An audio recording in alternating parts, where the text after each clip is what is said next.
Hey everyone, I'm the Rev, and today we're going to look at these two beauties, the RSS2 V6 2024 and the VRC Formula Beta 2024. They both look absolutely beautiful. The deck's out here in the custom liveries, the Senna Marlboro McLaren style livery, that's on the VRC car, and the Gabriele Bortoleto Formula 2 car, that's the fabulous livery covering the RSS2 V6 2024. Now the link to both the cars and to the liveries is in the video description as always, but without further ado, let's get them on track. So I've brought both cars to the Imola circuit. It's a circuit that I know well. I love this track. It's going to be the same circuit, the same time of day, the same weather conditions. Whatever I could get to be the same would be the same, so that I could give you an accurate representation back to back of which of the cars gave me the biggest smile and the biggest feels. So starting with the RSS2 V6 2024. First off, how much did the car cost?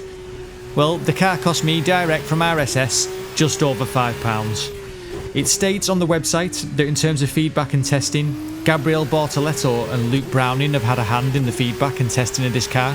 So if that pairing have had a hand in the feedback when it comes to creating this car, I'd imagine it's pretty close to a Formula 2 car. So how does the car look? Well, in terms of graphics, as you saw at the beginning, the car looks fantastic. The car's modelled really well.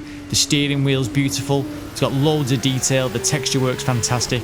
It's just exactly what you'd expect from RSS.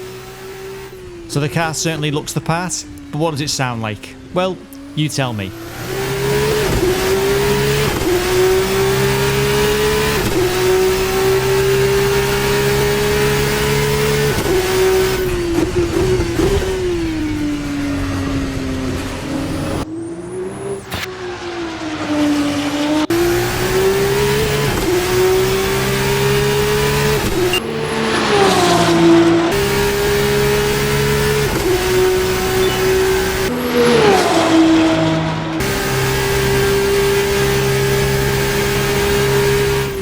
Well, it sounds pretty good to me. It's got some fantastic little sounds on the downshift. The engine note's lovely, and from the outside cameras, it sounds fantastic too. So it ticks all the boxes for me in terms of sound. But how's the car feel to drive?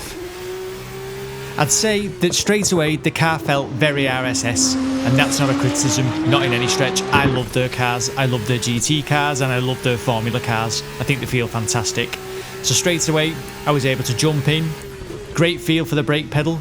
The force feedback was great. Didn't have to mess about with the setup in any way, shape or form to jump in to this little session on Imola, as you can see, and start to set the pace. Well, my pace at the very least.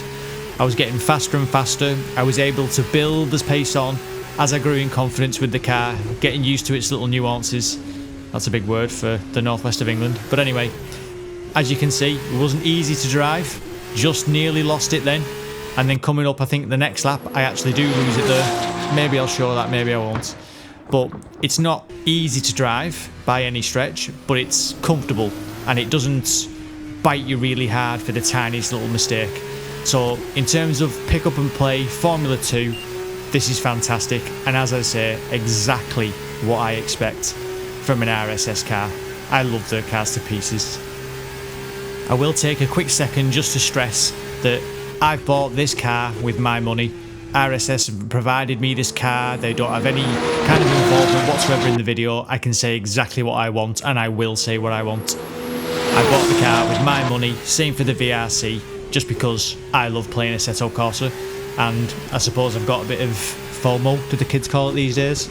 So as soon as I see a new car, if I've got the slightest interest in that series, I'm all over it like a rash straight away. But back to the handling, the force feedback was great. You could feel the track surface, the car felt really weighty, great downforce, you could feel the grip from the front end, you could feel the back moving around a little bit.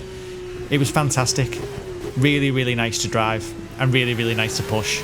And in fact I believe it's here now where I might push it a little bit too hard. I think I got a little overconfident.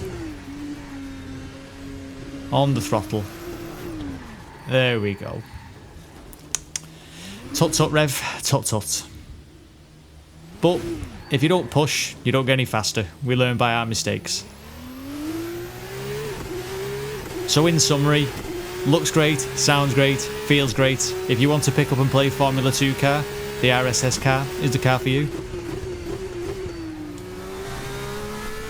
So with that, we'll jump into the VRC Beta 2024.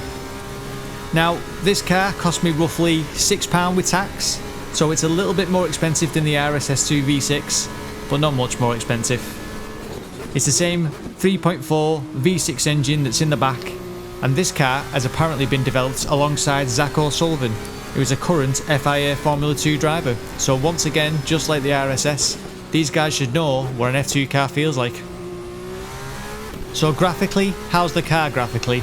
Well, at the risk of repeating myself, once again, the car model is out of this world. It's a superb car model, intricately detailed with fantastic texture work. In terms of visuals, there's no way you'll have any complaints whatsoever about this Formula 2 car. Graphically, I have no preference, one or the other. I'd say they both look absolutely brilliant. And if you're massively into your Formula 2, you'll have no complaints with either car. So on to the all-important sound. How does this car sound? Well, once again, you tell me.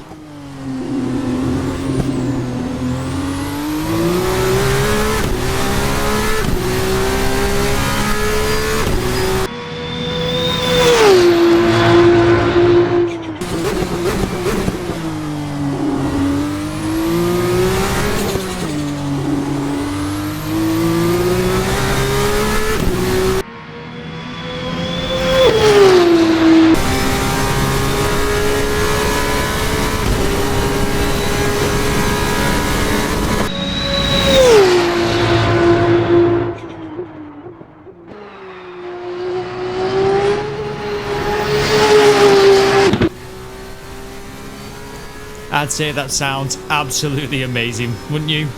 I'd say in terms of sound, the VRC just takes it. There's a little bit more sound in the downshifting, there's a little bit more backfiring, and there's just a little bit more detail, shall we call it, in the cockpit view. So, for the sound, the VRC just takes it for me. So, with the graphics and the sound out of the way, how does this VRC Formula 2 car handle? Well, considering both cars have been developed in conjunction with Formula 2 drivers, they actually feel quite a bit different. The VRC car is just a little bit lighter, it kind of dances a little bit more on the surface. I'd say it's a little bit, I don't want to say less stable because that's not right, but it's certainly got just a little bit more, oh well, there you go, as I nearly lose it again in exactly the same place as I did the RSS. It's just got a little bit more edginess to it, I think I'd call it. Now, this is the default setup. I didn't play with the setup at all. I don't get into that kind of things. I don't really have the time, obviously, full-time job, trying to do this channel and trying to actually enjoy my racing. I don't have the time to mess around with the setup. You may be able to dial that edginess out, but I can't. So if you like a bit more of an edgy feeling car, then this is the car for you over the RSS. I would say, yeah, I'd just have to call it edgy. That's how it feels.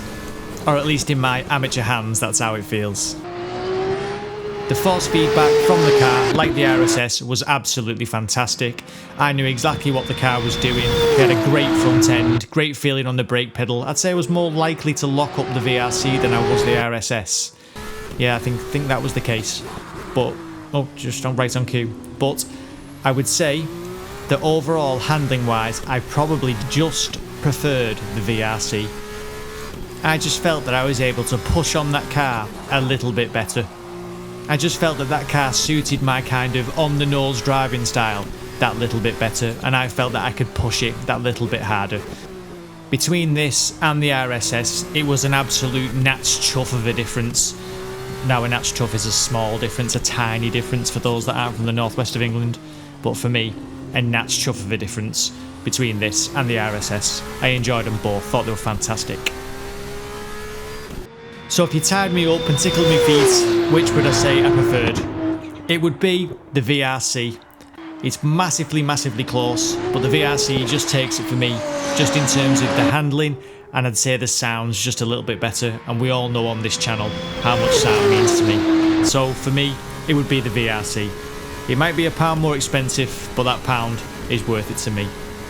Now it's worth mentioning that the VRC also has a lot more features than the RSS in terms of nuances for setup. You can literally set your plank depth and all sorts of stuff that I'm never going to go into. So as I'm not going to go into that kind of stuff, I don't really want to comment on it because I would use the car out of the box. So I'm offering you an idea of what both of the vehicles were like from their out of the box experience. And as I say, for me, just the VRC. That's not to say that the RSS isn't awesome, because it is. So I hope you've enjoyed this video, a quick look at both the cars. If you've enjoyed it, please do like and subscribe. It means a massive amount to me as I try and grow this small little channel. As always, I've been the Reverend. Thank you very much for watching.